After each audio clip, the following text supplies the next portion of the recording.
Welcome, brave soul. I am the Forgotten Storyteller. Before we begin, tap that like button if you dare, and drop a comment below telling me where in the world you're listening from. And if you make it to the end of this video, I hope to see you in the next story. I hope you're ready, because I am. Let's begin. It started with the screams, low at first like whispers of the wind, then building, rising, crescendoing into something primal. Something wrong. Something inhuman. The forest held its breath. Even the crickets had gone silent. A gibbous moon hovered low in the sky, casting silver light on blood-soaked earth and shredded leaves. Something moved between the trees, too fast, too large, too graceful. A shadow in motion, a hunter becoming legend. The people of Greystone Hollow had always whispered about the old woods. The kind of hushed tales passed over whiskey and worn bar stools. But no one truly believed. Not really. Not until the full moon rose and the dead began to outnumber the living. Our story today begins in the small, fog-drenched town of Greystone Hollow, nestled at the edge of a dense, ancient forest known to the locals simply as the Maw. The name was earned, not given. The trees there grew close, twisting together like old bones. Light rarely touched the forest floor. Children dared each other to step inside, but few did twice. There was something inside the Maw that watched, that waited. Maya Calder had heard all the stories. As a journalist, she was drawn to darkness like a moth to flame. Her most recent assignment was supposed to be a quick exposé on small-town superstition. People had claimed wild animals were attacking livestock. One man was found days after vanishing, naked, eyes glazed, claw marks across his chest. He didn't remember anything. Some thought he was using drugs. Others muttered about forest curses and ancient blood. But Maya wasn't here for fairy tales. She was here for facts. That changed the night she heard the howl. It wasn't a coyote. It wasn't a wolf. She knew animal sounds. She'd lived through conflict zones, camped in war-torn mountains, heard screams of both beasts and men. This was neither. It was deeper, something that struck the spine and clung to the ribs. Something that felt personal. The locals stopped talking when she brought it up. The bartender at O'Malley's muttered something about moon madness and refused to meet her eye. But someone was watching her. She felt it every night after dark. She found the first real clue in the church basement. Old town records hidden behind moldy hymnals and forgotten pews. Pages yellowed with time spoke of an ancient pact made generations ago between the founding families and something they only called the Hollowblood. There were cryptic references to transgressions punished by Fong and the chosen marked by the wolf moon. She laughed at first, until she saw the list of names. One of them was Calder. Her great-grandfather had lived here long before moving to the city. She had never known much about him, just that he left suddenly, never spoke of the town again. Now Maya realized why. That night she dreamed of blood, of running through trees on all fours, of feeling the earth with paws instead of feet. She woke with dirt under her fingernails and the faint taste of iron in her mouth. Meanwhile, deeper in the Maw, another story unfolded. Rafe Thorn knelt beneath the full moon, hands pressed into the soil as steam rose from his back. Bones cracked, skin rippled, and hair bristled like wildfire on dry hills. His body convulsed, then reshaped. Where a man once knelt, now stood a beast. Not quite wolf, not quite man. Something in between. He stood over a writhing body, a man recently bitten, trembling as the change began. Rafe watched him without pity. "You'll thank me," he growled, voice still vaguely human through sharp teeth. "When the pain fades and you see the truth." This man was the seventh this month. Rafe had broken the ancient code, long buried and half forgotten. For centuries, werewolves were forbidden to turn humans without cause or permission from the elders. It kept the bloodline hidden, stayed pure and safe. But Rafe had a different vision. A new order. One where werewolves would rise, not hide. A pack so vast, so powerful, that humanity would no longer be predator, but prey. His followers, young, newly turned, drunk on strength, cheered and howled into the forest. Their howls echoed off trees, through bones, into dreams. They were no longer just a hidden bloodline. They were a movement, and they were growing. Maya's descent into the truth began slowly. She followed the clues, connected the disappearances to the lunar cycle. Each attack occurred 3 days before, during, or after a full moon. The sheriff brushed her off, but she knew fear when she saw it in a man's eyes. He was hiding something. One night, she ventured into the Maw, camera in hand, recorder clipped to her jacket. She thought she could catch evidence. What she caught instead was a glimpse of hell. She heard them before she saw them. Twigs snapping, leaves rustling, low growls that sent ice down her spine. Then eyes, Dozens of them, glowing faintly in the dark. She ran. They chased her. And then, just before teeth could find flesh, a second howl cut through the air. Not wild, not bloodthirsty, commanding. The pack hesitated. A blur of motion knocked one aside. A figure landed between Maya and the pack, tall, silver-furred, radiating strength. This wolf stood upright like a man with eyes too intelligent to be fully animal. He growled once. The pack scattered.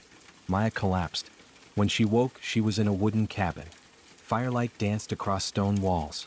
A man sat across from her, watching silently. Salt and pepper beard.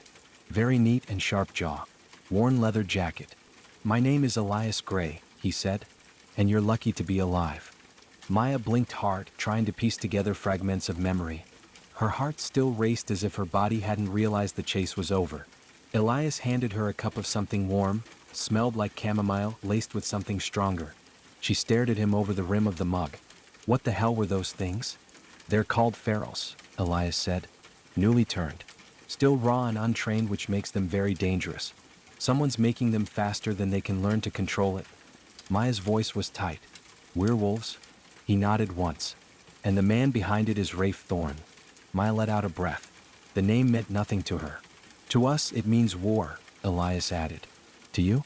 Might mean blood. Your blood." She frowned.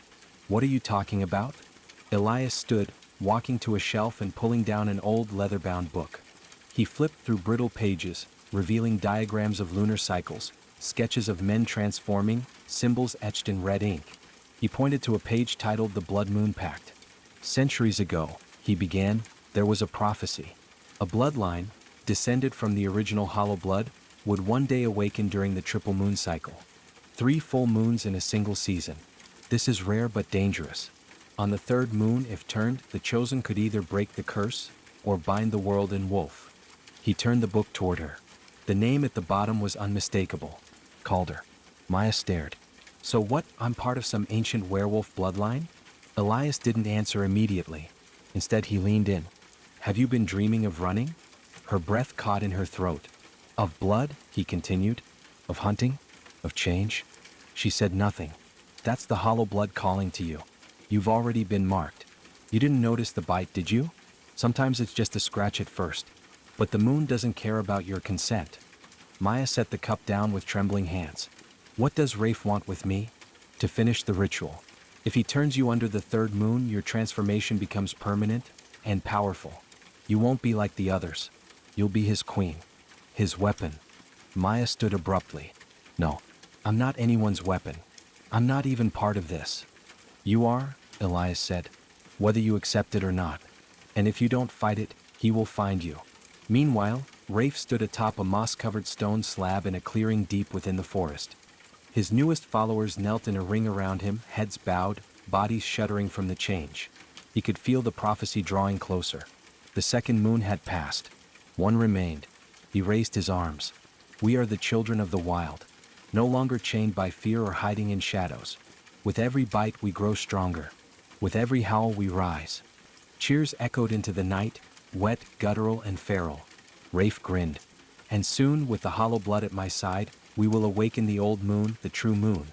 The wolf's world will begin."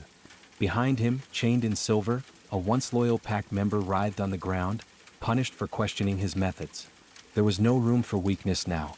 Maya spent the next days learning from Elias and his pack. They were older, controlled, able to shift at will without losing themselves. Unlike Rafe's wild recruits, these were protectors, guardians of balance between human and wolf. But Maya's changes came uninvited. She would wake in the middle of the night with her senses burning, hear voices from miles away, smell blood in the soil. Her reflection began to shift, eyes too sharp, teeth slightly longer. Elias guided her. "You can fight it, or you can shape it. But you cannot escape it." She trained. Learn control. Learn to listen, not just react. Learn to breathe through the rage that threatened to tear her open each time the moon rose. Still, fear lingered. The 3rd moon loomed closer. Then the attack came. Just before dusk, Rafe's scouts overran the eastern edge of the forest. 2 of Elias's wolves were killed, another captured. Rafe left a message, carved into a tree with claws. "Give me the girl or watch your pack burn." Maya stared at the message. Something in her gut twisted, not from fear but fury. The wolf inside her stirred. That night, she approached Elias by the fire. "I want to go to him." He stood slowly. "You'll die. Or worse." "I'll go in alone," she said. "You can follow. But I need to look him in the eyes. I need to know what he wants from me, not just as a bloodline or prophecy, but as me." Elias studied her, saw the fire in her. Then he nodded. "You'll need to shift." Maya hesitated. Her shifts had been partial, painful, never full. "Let go," he said. "Not of yourself, but of your fear." So she did. Bone cracked. Fire danced under skin. Her hands curved into claws. Hair spilled down her arms. Her spine arched, her lungs expanded, her body lifted, until she was no longer a woman but something more. Silver-furred and bright-eyed. Also very strong. A Hollowblood. The forest bowed around her as she ran. Toward her fate. The forest felt different when Maya ran on 4 legs. The wind no longer pushed against her, it danced with her. The ground no longer resisted, it guided her. Every scent told a story, every vibration a secret. She could smell the fear of deer, the sharpness of blood, and above all, the burn of silver. Rafe's lair was deeper than she expected. Not some cave or ruined church, but a forgotten facility from decades past, swallowed by the forest. Crumbling concrete walls, rusted rebar, ivy hanging like hair from broken windows. The last place the world would look for a war to begin. She shifted back before entering. Clothes torn, breath ragged, heart pounding, not from fear but anticipation.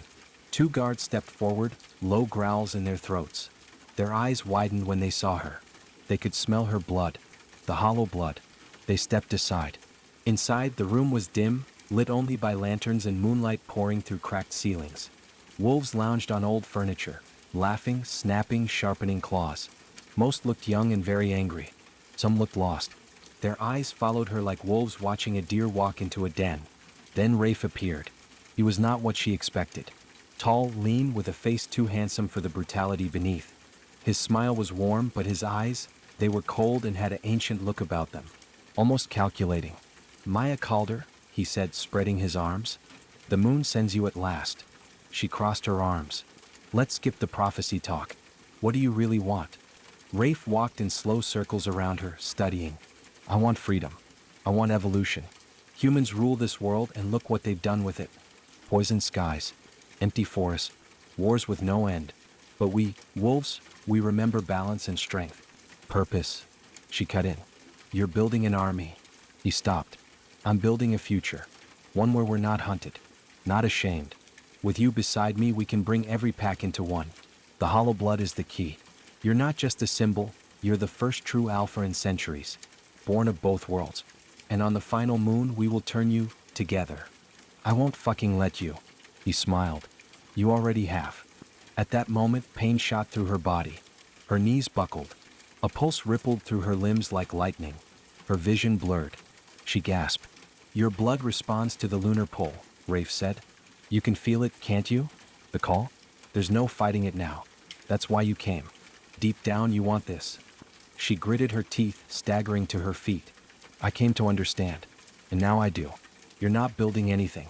You're destroying everything." Rafe's eyes darkened. "You say that now. But when the 3rd moon rises, you'll beg to run beside me." Elias waited in the trees beyond the lair, crouched in the shadows with 3 others. They heard Maya's howl, sharp, defiant. Not in distress. A signal. She was alive. But the energy was shifting. The trees grew restless. Animals scattered. The sky itself seemed to hum. The 3rd moon was nearly full. They didn't have much time. Soon, Elias whispered, "We move." That night, Maya was kept under guard. Not in chains, but in a chamber that reeked of damp stone and old blood. Her body pulsed with heat. Her skin twitched with every heartbeat. The wolf inside was clawing to get out. But her mind was clear. She focused on her breathing. She remembered Elias's lessons. Pain is a door. Don't slam it. Don't fear it. Walk through it. The 3rd moon would rise in hours. Rafe visited her again before dawn. "You've seen the world. You've seen how broken it is. Why defend it? Because not everything broken needs to be burned," she said. "Some things need healing. You just forgot how." He frowned, eyes narrowing. "No, you just haven't changed enough yet." Then he left her. That was his mistake. As the moon reached its peak, the ritual began. In the heart of the forest clearing, The pack circled around a stone altar, old as the woods themselves. Runes carved into its surface glowed faintly, illuminated by firelight and moonlight alike. Rafe stood at its center, arms outstretched, his voice rising in ancient tongue. Around him, dozens of pharaohs waited in tense silence. The third moon, blood-red and full, crowned the sky like a god's eye. They brought Maya to the altar. She didn't resist. Her body trembled, but not with fear. With focus. Rafe stepped forward, claws extended, ready to mark her under the blood moon. That's when the wind changed. A howl split the silence, Elias's pack, charging from the trees like a storm. Chaos erupted. Wolves collided with wolves. Pharaohs snapped and roared. Elias tackled one of Rafe's lieutenants, jaws locking around his throat. Another packmate dragged a chained wolf to safety. In the center of it all, Maya dropped to her knees. The moonlight bathed her. Fire burned in her veins. She screamed, not in fear but release. The transformation came like a tidal wave. Her body arched backward, bones reshaping in perfect sync with the moon's pull. Fur rippled across her skin like wildfire. Her eyes shone not gold but silver blue. Rafe turned to her in awe. Yes, he breathed. Yes. But she didn't howl with him. She roared against him. Her transformation didn't bind her to him, it freed her from him. And that's when she attacked. Maya slammed into Rafe like a meteor, knocking him off the altar. The crowd of pharaohs froze for a fraction of a second, stunned by the sight of their chosen queen turning against their alpha. That hesitation was all Elias's pack needed. The clearing became a battlefield. Steel met claw. Snarls tore through the air. Fires scattered embers across the underbrush, lighting the forest in flickers of orange and silver. Bodies shifted mid-fight, human forms cracking into wolf, then back again as wounds took hold or minds faltered. Maya and Rafe tumbled through the chaos, teeth flashing, claws ripping through skin and fur. His strength was immense, honed by years of turning and training. But Maya was something else, something born, not made. Her form was leaner, faster, more fluid. She wasn't bound by bloodlust, she was driven by purpose. He tried to overpower her, force her down beneath his weight, his ideology, his arrogance. But she didn't yield. You were never the future, she growled through bloodied fangs. You were just the storm before it. And she bit down. Not to turn. To end. Her teeth found the soft place beneath his jaw where spine meets brain. With one final violent twist, she tore through it. Rafe's body spasmed once, then went limp. The red moon flickered, and the spell shattered. Around them, the pharaohs collapsed, some shifting back to human, others stuck halfway. The connection was broken. Without Rafe's will, the ritual faltered, the forced bonds unspooled. The frenzy ebbed like a tide going out. Elias limped into the clearing, one arm hanging uselessly at his side. Blood ran down his chest, but he smiled when he saw her, standing over the fallen would-be king, fur-soaked, breath-heaving but alive. You chose, he said. She nodded. So did they. They looked around. Some of Rafe's followers were rising, disoriented, terrified, no longer feral but not entirely free. The youngest cried, clawing at their skin. The older ones stared at Maya with something like reverence or guilt. The war was over. The recovery had just begun. In the weeks that followed, Greystone Hollow became a place of healing. The world wouldn't know what happened. Not really. The deaths would be blamed on forest fires and animal attacks. But the truth ran deeper than the roots of the maw. Maya stayed. She walked the forest often, sometimes on 2 legs, sometimes 4. She taught the newly turned to master their shifts. She helped rebuild what had been broken, not just in flesh, but in spirit. She didn't take Elias's place. She made her own. A new pact was formed. Not of blood or fear, but of balance. Those who were turned could find sanctuary. Those who had lost themselves could learn control. No more armies. No more rituals. No more lies. One night, Elias joined her at the overlook above the valley, where the moon hung low and golden. You've done more than any alpha before you, he said. I'm not their alpha, she replied. He raised an eyebrow. You sure about that? Maya smiled, watching her breath drift into the cold air. Maybe I'm something else. She closed her eyes. Listened to the sounds of the night. Life rustling in the leaves. Wind stirring the branches. The distant cries of wolves, no longer hunting but singing. Some say the moon is a curse, that it calls to the beast in all of us. But maybe it's not a curse at all. Maybe it's just a mirror.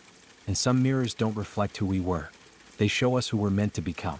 If you made it this far, we would like to say thank you. Please don't forget to leave a like and please consider subscribing. Ready for spine-chilling tales that will haunt your thoughts? Subscribe to Forgotten Storyteller for eerie narrations, unsettling mysteries, and haunting stories you won't forget. Hit the bell icon so you never miss a story, because some stories refuse to stay buried. Join us, if you dare.